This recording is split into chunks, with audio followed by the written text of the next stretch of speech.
Assalamualaikum warahmatullahi wabarakatuh. Waalaikumsalam warahmatullahi wabarakatuh. Selamat malam, Bujang Wangi. Alhamdulillah, Bah. Malam ini kita bisa bersilaturahmi. Sekian puluh tahun nih. Padahal Abah itu tetangganya ada RT. Hanya aktivitas dan kesibukan sehingga jarang ketemu ya, Bah. Alhamdulillah dengan kesempatan ini. Kerennya mah Abah jadi bintang tamu dah. Bintang tamu pada podcast Obras. Obras itu mah obrolan bareng santai atau ngobras. Ngobrol bareng santai. Ya alhamdulillah dari kesempatan ini kita sama-sama kedatangan Abah yang merupakan rekan baraya tapi tadi karena kesibukan Pak Andang apalagi udah berbeda kecamatan Abah dinas. Alhamdulillah kalau Abdi udah punah bakti ini banyak waktu sehingga ya terbentuknya podcast Mbah Guru ini. Ya alhamdulillah Bah, dalam podcast ini kita menyediakan materi-materi. Beberapa waktu lalu kita sudah ya omongan politik tidak ada, berbicara proklamasi. Nah sekarang ke Abah itu kita ngobrol ini Bah, moga-moga bermanfaat nih kepada pendengar yang punya hati galau, harapan harus bagaimana langkah-langkah berikutnya untuk menentukan diri. Karena tidak sedikit fenomena sekarang Bah, pengangguran banyak, sulit kerja, sistem kontrak, termasuk dalam bidang politik dan hukum di Indonesia, Bah. Nah, jadi Bah, pada prinsipnya sekarang itu saya minta kita ngobrol, Bah, sambil isi tukar pikiran tentang pengembangan diri ini, Bah. Karena kalau pengembangan diri itu kan harus ada dasar, kita harus tahu, pengembangan diri adalah upaya atau usaha bagaimana seseorang untuk meningkatkan, meningkatkan ya aktivitasnya, kapasitasnya, sehingga menjadi diri sendiri yang menjadi sosok pribadi yang bagus, apalagi sampai mengarah kepada proporsional. Nah oleh sebab itu mungkin Abah akan berbagi kepada pemirsa hadirin di channel Mbah Guru ini sehingga ada oleh-oleh lah, karena pangsa pasar kita ini tidak hanya orang tua, remaja, anak-anak sekolah dan lain sebagainya, sehingga acara semakin variatif. Gimana Pak? Oke. Bismillah, terima kasih. Punten boleh harusnya Pak Haji apa? Udah ya? Alhamdulillah. Oh iya Pak Haji. 2018 ya. Rekan-rekan ini rekan-rekan apa sahabat atau gimana? Sahabat rekan-rekan. Oh iya. Rekan-rekan sekalian, alhamdulillah saya diundang di acara podcast yang saya merasa terhormat, saya merasa tersanjung dan kangen juga, temu kangen. Kita dipisahkan oleh tetangga yang terlupakan. Iya, kita dipisahkan oleh tugas dan wilayah kerja, jadi fokusnya jadi beda hingga agak terabaikan. Dan alhamdulillah hari ini saya diundang oleh Pak Haji, teman di dunia pendidikan. Kita berjibaku cukup lama lah bersama bagaimana membangun pendidikan khususnya di Kecamatan Kelapa Muda. Pak Haji dan rekan-rekan sekalian, pengembangan diri ya.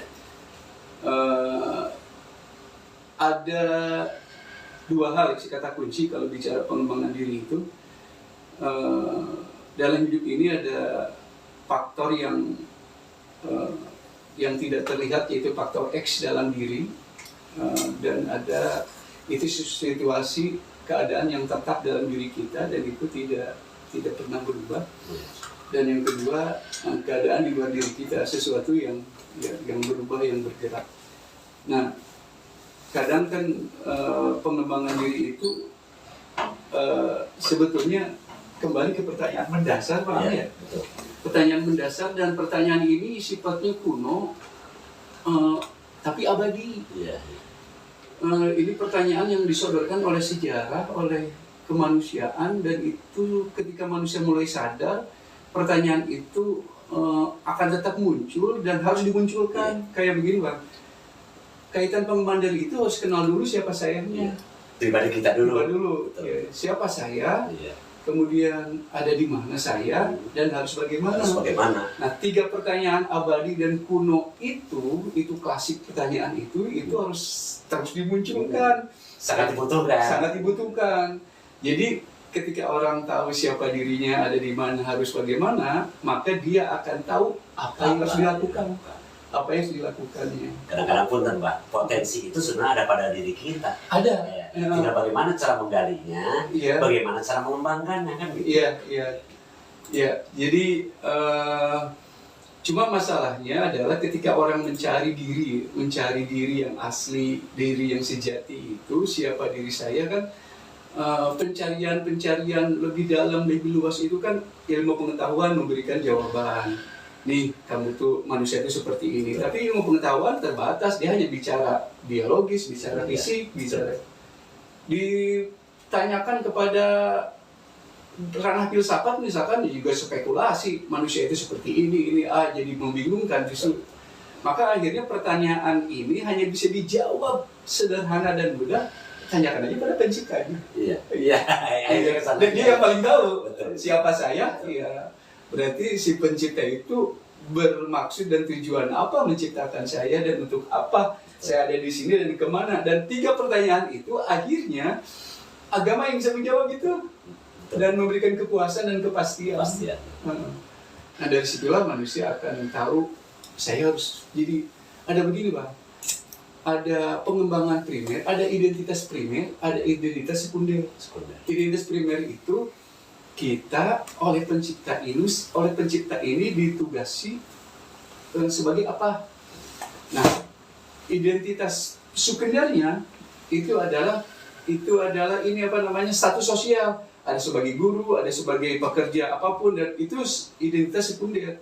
Jadi bagaimana identitas sekunder itu tidak mencerabut identitas primernya sebagai hamba Allah gitu. Nah, itu kurang. Jadi pengembangan dirinya ada 2. Ada pengembangan diri pada aspek primer, orang itu harus menjadi pribadi hamba Allah yang baik, hamba Tuhan yang baik. Identitas sekundernya tadi Bang, profesional itu. Profesional. Nah kemudian gini Pak, banyak kan tadi saya awali galau, tidak percaya diri. Iya, betul. Setelah tahu manfaat pengembangan diri, potensinya mau dibawa kemana? Apalagi ada sekunder, ada primer dan lain sebagainya. Cuma kalau dilihat setelah moga-moga dengan acara kegiatan ini bisa, oh iya kita kembangkan diri kita, potensi kita apa. Nah kalau dilihat manfaat, bagaimana nih manfaat setelah kita memahami pengembangan diri sehingga untuk actionnya bagaimana Pak? Ya, pertama basis bahwa diri ini siapa itu harus ditemukan dulu secara final, identitas primer itu. Karena ini yang paling inti, jadi orang tidak akan kehilangan dan kebingungan. Saya harus apa? Ini kan seolah-olah dia tidak mengenal dirinya Bang. Pak Jiji. Saya bingung, saya harus apa? Saya gimana ini? Kok saya pengangguran? Itu persoalan-persoalan kegalauan itu indikasi bahwa dia tidak mengenal dirinya. Dirinya ini siapa? Dan ketika orang mengenal diri sejatinya, saya yakin orang itu akan bisa menemukan caranya. Jadi ada tiga dimensi manusia Pak Haji. Pertama, manusia itu katanya makhluk sadar diri, yang tidak dimiliki oleh makhluk lain. Betul. Dia sadar dirinya. Dengan cara apa dia sadar diri? Dengan berpikir, saya ini siapa?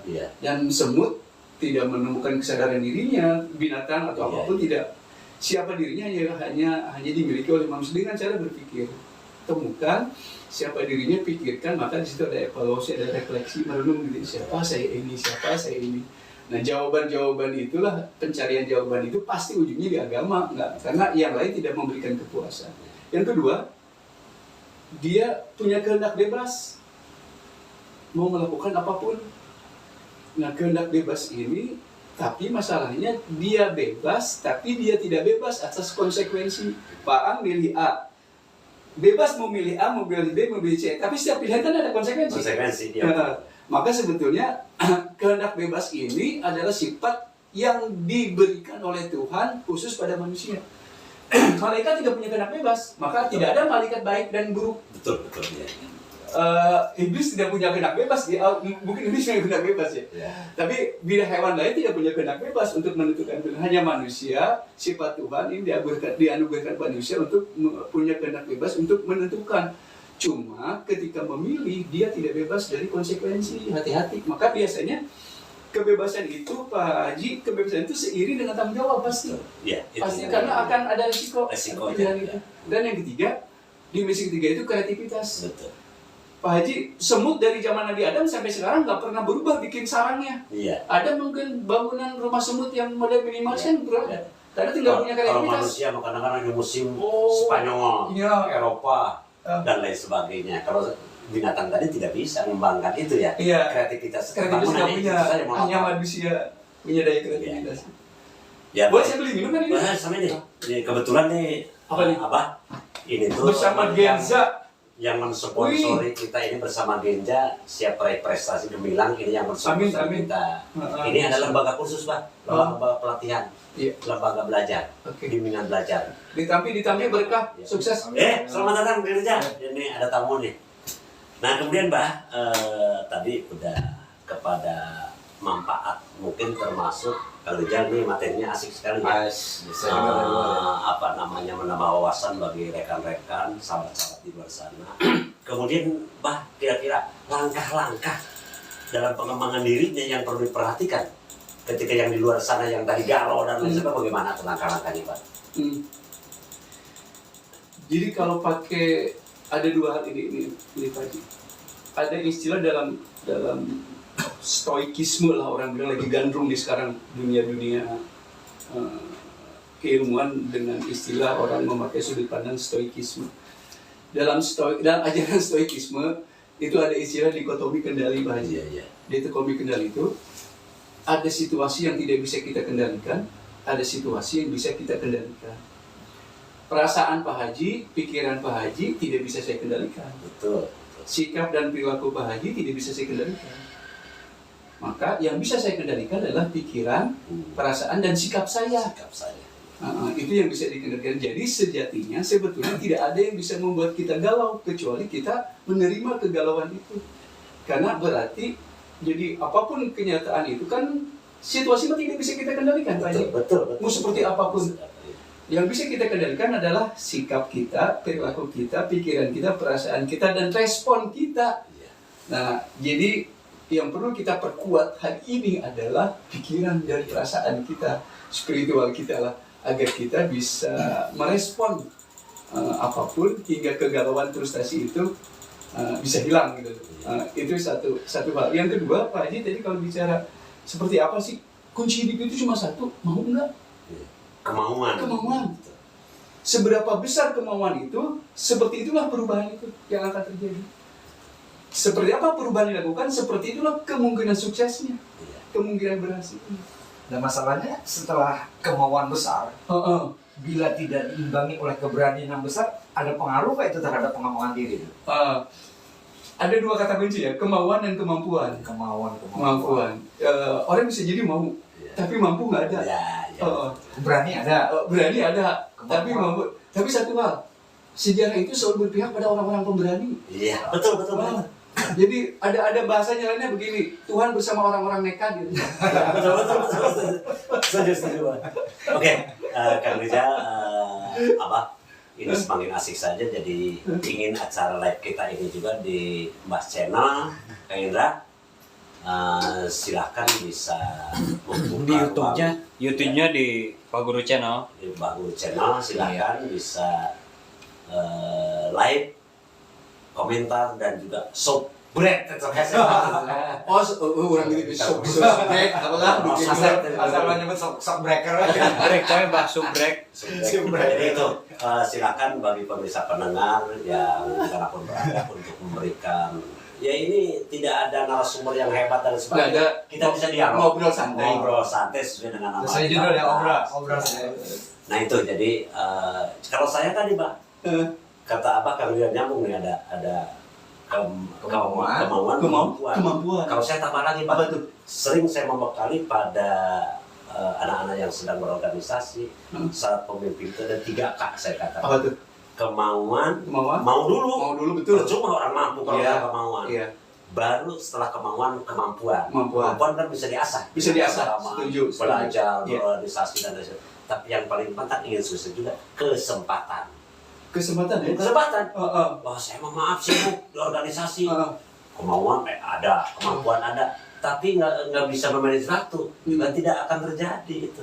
Untuk berorganisasi dan lain sebagainya. Jadi saya sering mengarahkan kepada mereka 3K ini harus dikuasai kalau Anda ingin mendalami organisasi. Oke, tapi bicara kesempatan Bang, itu Iya. Pak Haji bicara tentang peluang ya. Saya Peluang. punya rumus 4. Nah, itu bagus sekali, Pak. Orang cerdas menciptakan peluang, kesempatan. Iya, betul. Dia akan cari kesempatan dan akan membuat kesempatan. Eventnya seperti apa? Itu ciri-ciri orang cerdas. Orang cerdas, dia akan membuat kesempatan. Iya. Orang pintar memanfaatkan kesempatan. Iya. Ada kesempatan nih, dimanfaatkan oleh pintar. Kesempatan orang pintar ya. Sedang apa yang ngetren? Dimanfaatkan. Termasuk pintar enggak nih? Kita Ngetren podcast. pintar enggak? Apa cerdas? menciptakan ya hal yang baru. Yang ketiga, orang bodoh. Iya. Orang bodoh itu tidak tahu ada kesempatan. Padahal Tidak bisa memanfaatkan kesempatan, Meskipun- mengabaikan kesempatan. meskipun ada di depan mata. Meskipun ada di depan mata, Pak misalkan punya peluang jadi lurah nih. Iya. Ini peluang gitu. Kalau nggak dimanfaatkan, Iya. berarti Pak Haji berarti bodoh. Iya. Tapi ada yang lebih parah. Orang dungu Oh. tidak tahu ada peluang. Masalah apa ini masalahnya antara bodoh dan dungu nih? Ini Kalau bodoh tahu Iya. ada peluang tapi nggak mau Nggak memanfaatkan. dimanfaatkan. Nggak dimanfaatkan. Kalau dungu? Kalau dungu nggak tahu ada peluang. Padahal itu peluang. Dia nggak tahu bahwa itu peluang. Sadar tidak sadar ya. Itulah orang dengan peluangnya. Jadi kita orang cerdas menciptakan. Podcast ini kategorinya pintar kali Haji ya. Memanfaatkan peluang. Padahal mah sekarang udah purna bakti ini banyak waktu kesempatan. Nah, ada nggak kaitannya kalau berbicara pengembangan diri terhadap hobi? Ini kira-kira hobi pengaruh besar tidak untuk pengembangan diri ini? Ada teori pembiasaan ya Pak. Iya. Pembiasaan. Ada rumusnya begini. Untuk sampai ke hobi itu ada hobi yang memang dengan sendirinya hadir. Ada hobi oleh dipaksa lingkungan. Ada oleh hobi pengaruh orang lain. oleh pengaruh orang lain. Kan ada begini. Kadang kita itu jika belum sadar untuk melakukan hal pengembangan diri, kadang kita harus dipaksa. Ada sesuatu yang memaksa kita. Itu nggak apa-apa. Nggak apa-apa ada yang memaksa. Maka anak-anak itu Pak Haji, paksa aja. Dan ntar dia menjalankannya terpaksa, nggak apa-apa. Nggak apa-apa. Nggak apa terpaksa. Yang Lama-kelamaan Iya. jadi dia biasa. terbiasa, kemudian dia bisa. Karena Habis. karena kebiasaan. Karena kebiasaan itu. Dan akhirnya luar biasa. Ya, seperti hukum, seperti tata tertib atau aturan, Iya. kan ilmunya maksa, Maksa. mengikat. Iya. Hukum itu memaksa kan. Karena orang kan kalau dibangun kesadaran suka lama. Hese. Maka jadi untuk bagaimana kalau hobi sebetulnya kan mengerjakan sesuatu yang dicintai, hobi mah kan jadi asik ya, Iya. tidak terlalu menantang ya. Apapun resiko. Oh, resiko dia. Minimal bisa diminimalisir. Karena suka apapun Iya, memang berawal dari suka. dari suka. Meskipun itu sulit. Tapi memang teori teman saya bilang begini, bah nggak ada yang cerdas di dunia mah. Emang kenapa? Yang ada tuh kebiasaan. Pikirin, oh iya benar. Benar kebiasaan. Kebiasaan. Iya. Bangun aja kebiasaan. Iya. Ya kalau Pak Haji atau Bapak buku terbaru yang ramai hari ini Atomic Habit itu kebiasaan itu juga bagus itu bagaimana dengan teori kebiasaan. Jadi ada satu keluarga membangun kebiasaan sampai anak kecilnya bisa jadi juara catur dunia, sampai anaknya bisa jadi juara balap sepeda dunia. Itu dari kebiasaan. Dari kebiasaan padahal dia nggak punya bakat awal. Nah ini yang agak sulit, Bah, untuk bukan merubah, minimal berawal dari membangun kebiasaan ini.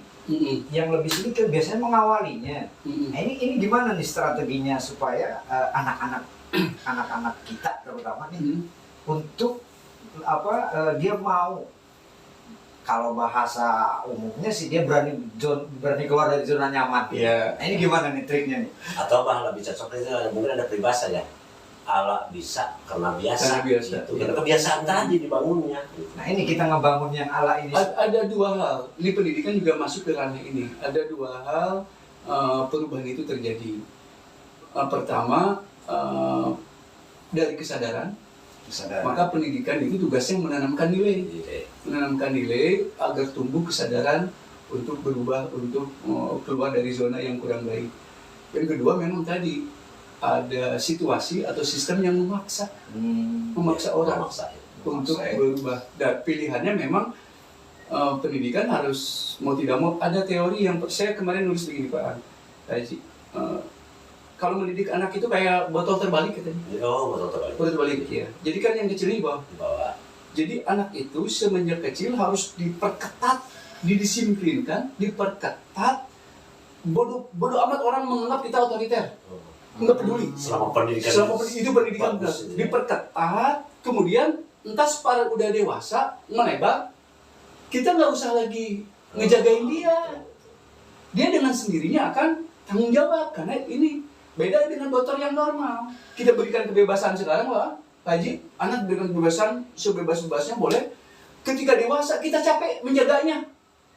Ya. Karena dari awal sudah besar. Udah diberikan kebebasan, diberikan Kebebasan. apapun, diberikan kebebasan.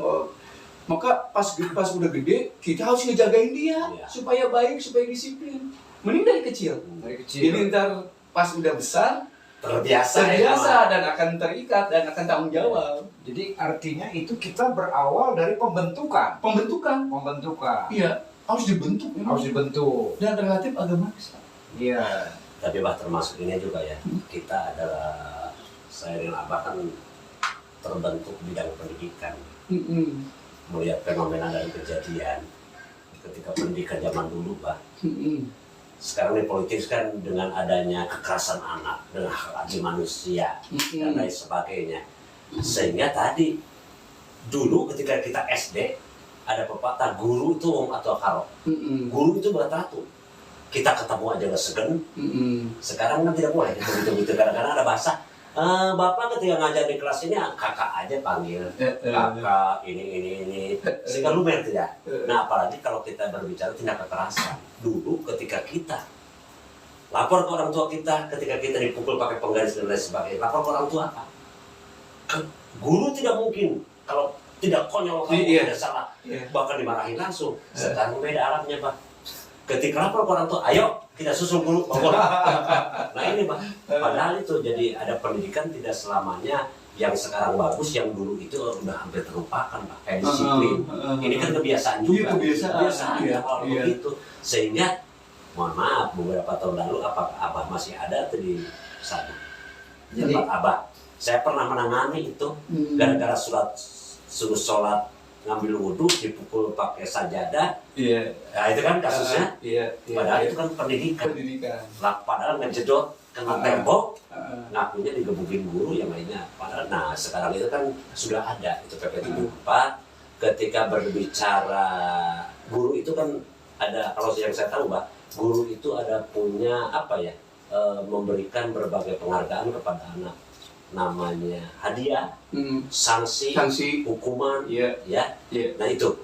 Tetapi pada prinsipnya setelah kejadian-kejadian yang sering terjadi itu, makanya dipelajari sekarang tidak bisa diadukan terhadap PP 74. Jadi tidak bisa guru dikriminalkan sampai dulu kan saya zaman PKI sampai guru ditahan ini digebukin dan lain sebagainya. Selama mendidik guru tidak kena pidana, ya tidak kena pidana. Walaupun sekarang guru udah paham lah, tidak lagi pendidikan zaman Belanda, fisik dan lain sebagainya. Nah ini Pak, jadi ada kaitan juga tentang kebiasaan ini. Kira-kira menurut Abah, bisa tidak kebiasaan diri ini, pengembangan diri ini dijadukan apa ya, masukan kepada pembelajaran atau pelajaran apa, terutama adalah pengembangan diri ini dari pembekalan anak-anak 5 SMP SMA. Nah kira-kira bagaimana? Dan sebelum ini ada tambahan lagi Bang. Ini kita kan katakanlah berbicara pendidikan, itu kan tidak mungkin seorang guru saja untuk pengembangan diri. Seperti apa yang dikatakan Pak Ang tadi, kan perlu ada keseimbangan nih Iya. antara pendidik dan orang tua. Bila tidak terjadi keseimbangan, bagaimana dengan problematika pengaman diri ini? Oke. Saya pakai teori empirisme Pak Ang tentang pendidikan. Dalam teori empirisme itu, pendidikan atau belajar itu adalah memanen pengalaman. Jadi, maka materi pelajaran itu harus anak itu mengalami. Nah, teori empirisme ataupun belajar adalah memanen pengalaman. Jadi, apa yang didapatkan anak lewat pengalamannya? Kalau anak sering berbenturan, itu karakternya akan kuat. Jadi ini buat orang tua Terapaannya iya, bener-bener ini buat orang tua ini jangan sampai salah paham. Justru ketika anak berbenturan dengan gurunya karena persoalan disiplin, Iya, karena iya. persoalan kenakalan, karena persoalan ini dan sebagainya, kemudian gurunya tegas, itu sebetulnya kita sedang membentuk dia, Membentuk dia. Bukan membenturkan. Bukan membenturkan, kita sedang membentuk dia dan ini sering sekali salah pahami. Seolah-olah kita membuat kekerasan. Kekerasan akhirnya ntar anak lemah, cengeng ketika menghadapi. Padahal dunia ini kata orang sih kejam, keras kan gitu ya. Jadi kalau mental anak dibuat manja, dibuat selalu dibela, ntar ketika dia harus menghadapi kenyataan itu sendiri, dia kepada siapa? Pembelaan itu kalau tidak dia berani menghadapi dengan gentleman kan gitu. Jangankan dengan hal yang keras, Hmm. kalau biasa dimanja, mungkin dengan yang lembut pun dia belum tentu siap. Belum ya. Kalau pakai tari Malaka begini lah. berbentuk. Ya, jadi bentuk karakter orang itu kuat dan tidaknya karakter anak akan sangat ditentukan oleh benturan-benturannya. Seperti menempa besi. Seperti menempa besi, bisa jadi kesedihan, berantem, kalah, menang di perlombaan atau apa. Biarkan itu mereka mengalami kesedihan, kepahitan, kegetiran. Kan itu yang akan membentuk dia. Dibanding selalu senang, selalu dibela, selalu dilindungi. Oh itu Bapak Ibu sekalian, orang tua jangan salah paham. Iya. Kami guru-guru Betul. sedang membentuk mereka. Bukan membenturkan. Yang kedua, kalau tadi Bapak persoalan itu, saya ingat Ki Hajar Dewantoro tentang Tripusat Pendidikan. Betul. Ya, jiwa tadi ya. Ada rumah, sekolah, dan masyarakat. Kan itu Tripusat Pendidikan Ya. itu. Di sebuah survei sih mengatakan begini, hampir 75% Pak memang kerja kita itu dengan orang tua cukup berat. Betul. 25% kekuatan guru dan orang tua dalam membentuk watak dan perangi anak-anak. Itu kekuatannya 25%. Iya. 75% di masyarakat Betul. ngebentuk itu. Apalagi ada medsos. Betul. Wah, itu kerja kita guru dan orang tua itu sangat. Jadi kalau tidak ada sinergi nih, Ya. sekolah, rumah dan masyarakat, Iya. capek guru itu. Nggak mungkin. Jadi maka pengambil kebijakan di masyarakat itu harus menciptakan ruang-ruang sosial, penata sosial itu yang edukatif gitu lah. Yang bisa anak-anak aktualisasi diri, jadi jangan abai. Ya. Maka kan kehebatan negara-negara maju itu karena pemerintahnya banyak menciptakan ruang publik, Ruang publik. ya, untuk Menyediakan fasilitas untuk aktualisasi diri anak-anak. Dan kita agak lemah di situ, akhirnya anak-anak cenderung liar. Nah, persoalan selanjutnya nih, Pak. Quality time untuk anak. Oke. Akibat daripada orang tua yang sibuk, ini ada pengaruh nggak terhadap pengembangan diri yang kita bisa lihat berdasarkan sikap dan perilaku, Pak? Aduh, jadi semakin dalam. Jadi tadi ini kan. Makanya ajak pemirsa pada. Ini mohon maaf Bapak Ibu, tugas kami sebagai pendidik gitu. Ini persoalan yang kami hadapi. Iya. Oke. Quality time ya, waktu yang istimewa ya, waktu yang berkualitas. Saya sering kali kalau ngisi parenting begini Pak, ke orang tua. Anak-anak yang beringas dan liar biasanya lahir dari orang tua keluarga yang tidak hangat, tidak dekat, tidak akrab. Yang ada problem. Jadi kalau orang tua ibunya dekat, akrab, dan hangat, anak-anak akan nyaman, Jadi biasanya anak-anak itu cenderung liar itu karena tidak menemukan kehangatan di berawal dari rumah. Maka ruang komunikasi, ruang dialog itu harus terbuka.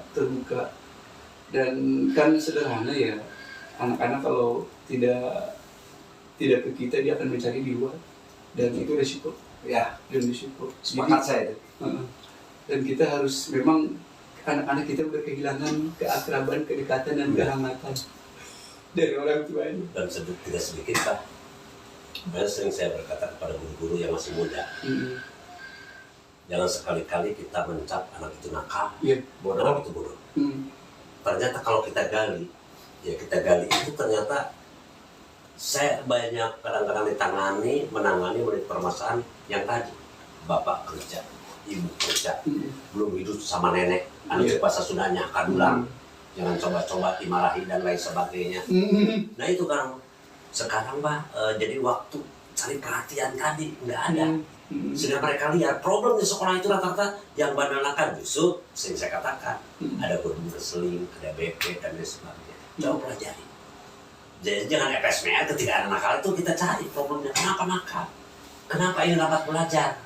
Ini kan kadang-kadang guru itu tidak sabar seperti itu Pak. Padahal tadi tidak sedikit korban kasih sayang, korban perceraian, korban kesibukan anak-anak, sehingga pelampiasan tadi banyak kejadian-kejadian di masyarakat. Ya paling di lingkungan tidak menunjang Pak, dari fasilitas ataupun ruang publik tadi. Iya. Kalau pandangan Pak Ang barusan mengingatkan saya ketika Yohanes Surya dialog di KKN. Ahli fisika. Ahli fisika. Ya, Waktu lagi. Yohanes Surya bilang begini, tidak ada anak yang bodoh dan nakal. Yang ada adalah anak tidak punya kesempatan bertemu dengan orang tua dan guru yang baik. Jadi kalau anak bertemu dengan orang tua dan guru yang baik, anak bodoh itu nggak bakalan ada. Ya, tuh, itu refleksi ya. Kita merenung. Jangan-jangan memang kita belum menjadi pendidik atau orang tua yang baik buat mereka. Bisa tidak Mbak, sebagai untuk dijadikan refleksi bahwa ada kata-kata bukan cara guru mengajar, tapi bagaimana cara siswa belajar. Bisa tidak itu jadikan refleksi untuk pengembangan diri? Bukan cara guru mengajar, tapi bagaimana cara siswa belajar. Oke. Ini bisa tidak untuk dijadikan pengembangan diri nih? Baik untuk siswa maupun untuk guru itu sendiri. Iya. Ketema jadi kependidikan ya. Udah pensiun. Itu kan Ya. guru kita pernah ada yang masuk. Ada yang masuk kayaknya? Nggak ada kayaknya. Silakan diminum dulu. Nah ini sekali lagi Ya, ini Genza.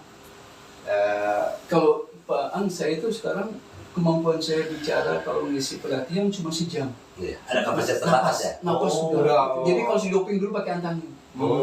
Biasanya agak pong gitu. Napas. Kalau saya belum ada gejala itu Pak. Ada.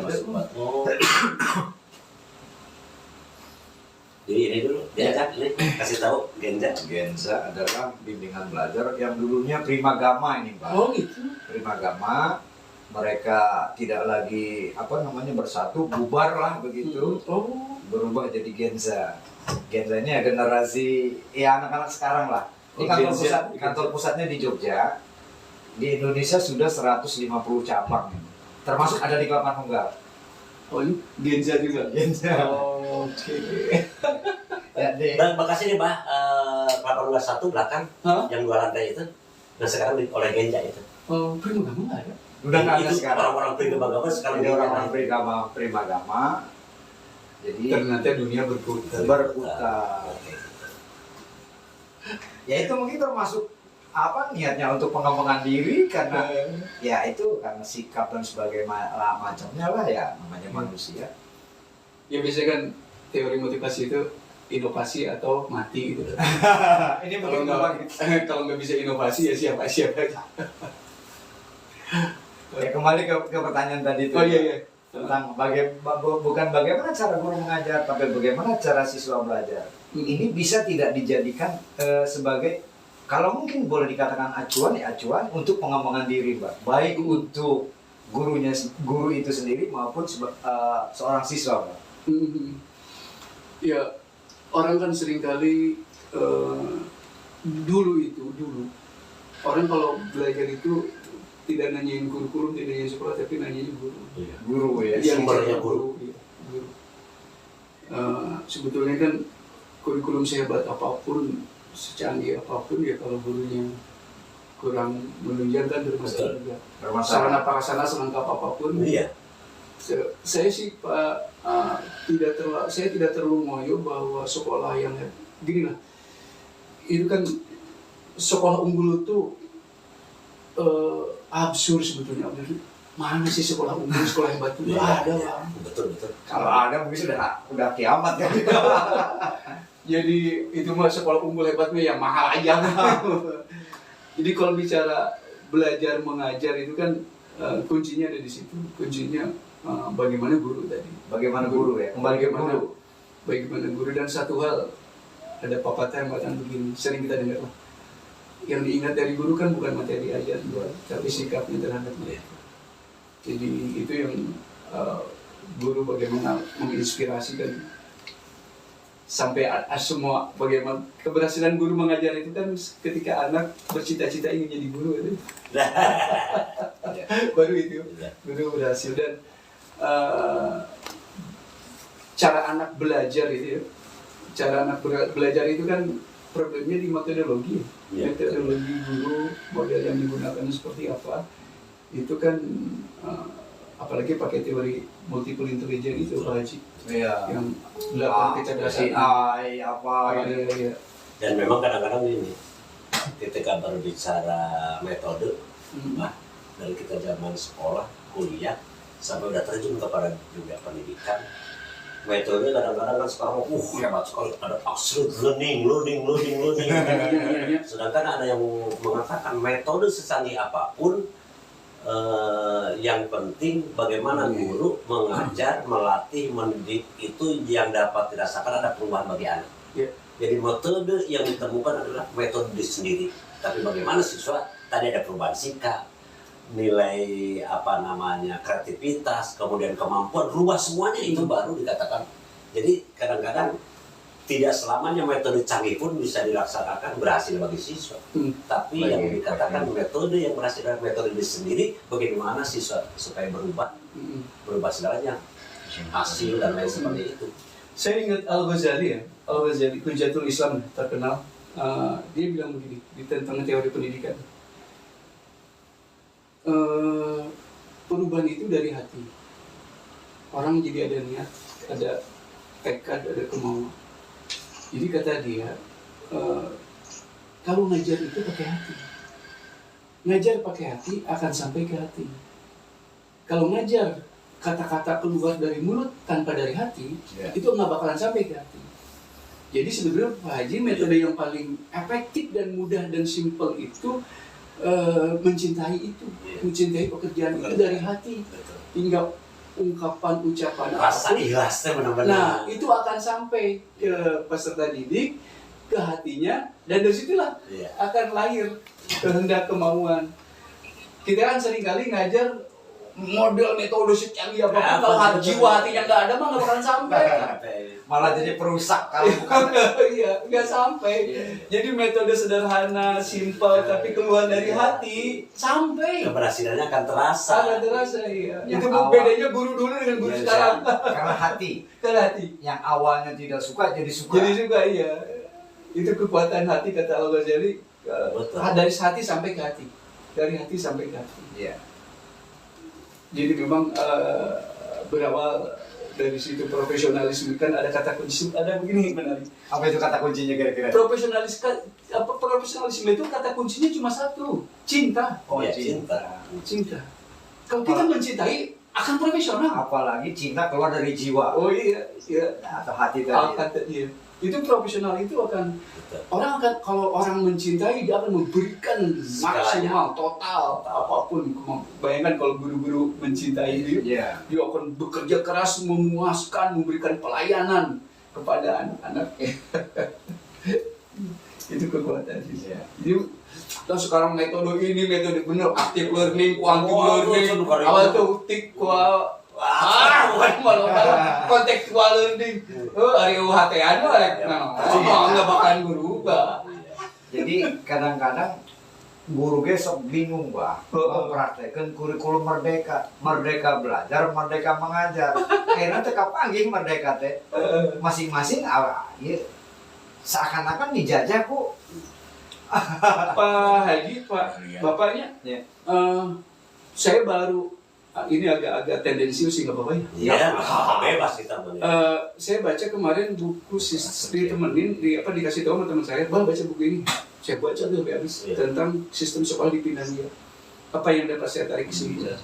Oh, Nadiem Makarim, Mas Menteri itu nyontek dari sini total gitu. Oh, iya. Di Finlandia. Jadi apapun yang diomongkan di media-media, ketika saya baca buku itu, oh ini Pas, dari sini. sumber- Jadi sumbernya. ngopi sumber kalau mau gitu mah orangnya bisa jadi menteri bener. Iya. Tibang nyontoh doang gitu mah. Apa pasti ke Jepang? Jadi sebetulnya itu sistem Finlandia diadopsi total.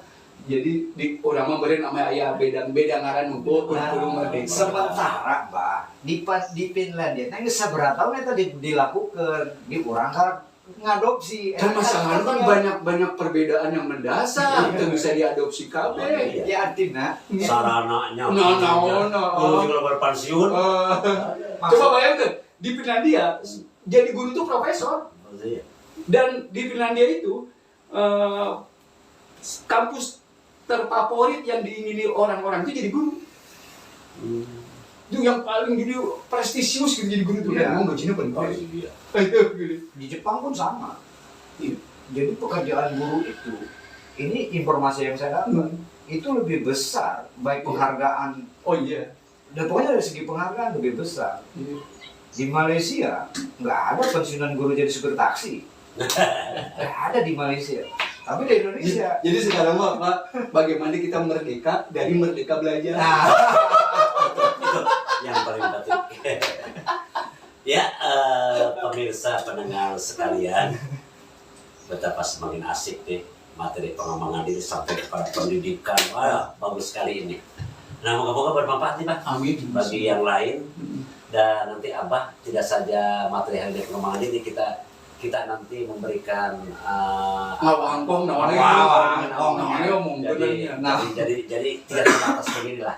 Jadi tapi yang jelas kita berharap bahwa materi saya pengembangan diri itu akan sadar, akan masukan kepada orang tua, kepada penentu kebijakan, motivasi buat guru-guru dan lain sebagainya. Harapan kita sehingga sesuai dengan visi dan misi kita ingin bahwa konten ini adalah bermanfaat bagi semua kalangan, tidak hanya remaja, bahkan Pak tidak saja Dan kita nggak menggurui ya, Nggak Pak. menggurui. tidak berusaha tidak jadi guru, sementara kita sendiri masih.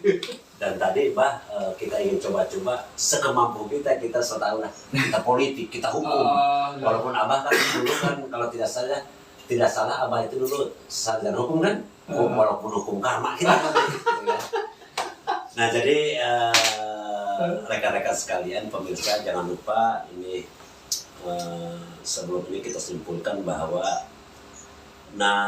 pengembangan diri ini sangat penting bagi seseorang banyak ya, karena bisa meningkatkan tadi kualitas kapasitas daripada dirinya. Oleh sebab itu semakin kenal kepada anak-anak kita bagi orang tua bahwa berikan mereka betul-betul peluang kebebasan untuk menentukan dirinya yang penting kita mengarahkan. Dan sekolah juga moga-moga dari kurikulum merdeka bukan saja namanya kurikulum gagah tapi tidak merdeka. Dan kedua yang dilihat ini guru-guru semakin asik kepada administrasi aplikasi banyak, tapi karakter yang sekarang sudah mulai terlupakan. Lebih banyak nongkrong di kantor administrasi, tapi pengembangan karakter ini yang agak Rejim administrasi masih kuat. Masih gagah ya, nyiksa guru. betul. Padahal udah masuk ke rejim tuh. Rejim administrasi. Oke, jangan lupa pemirsa, cukup sekian dan terima kasih Abah. Sama-sama. Insya Allah kita pada forum dialog ngobrol bareng ngobras nanti Abah percaya kita berbicara politik, ekonomi, sampai kepada bidang apapun. Orang Yang penting- ngomongin. orang ngomong. Yang penting Abah ini ya sebutlah bintang tamu yang akan diundang terus menerus nih. Iya, Nanti, alhamdulillah. Yang penting Abah ada waktunya dan sehat. Amin, sehat. Sehat. Sehat, sehat. Oke, Kang Rizal dimotivasi untuk melek. Oke, bagi pemirsa, obrolan yang semakin hangat. Ini kalau nggak dihentikan mah nggak bakal. Iya, nggak bakal beres, iya. Iya, Kayaknya iya. nggak cukup sejam 2 Iya, jam. ini. setuju. Untuk itu ya silakan komen atau Like, like dan komentar. sebagainya. Kalau saya agak bingung ngomong subscribe, mungkin Mbah kali yang biasa Pak. Apa tuh? Subscribe apa? Nggak Ya, tahu, subscribe lah. Subscribe, jangan lupa sodakoh. gratis dan beri, gratis. dan beri komentar. Dan beri komentar. Konten Mbah Guru. Ah, Demikian kurang lebihnya. Salam hangat. Semoga kita diberi kesehatan semua, berkah. Wassalamualaikum warahmatullahi Waalaikumsalam warahmatullahi wabarakatuh. Mohon maaf ini. wabarakatuh.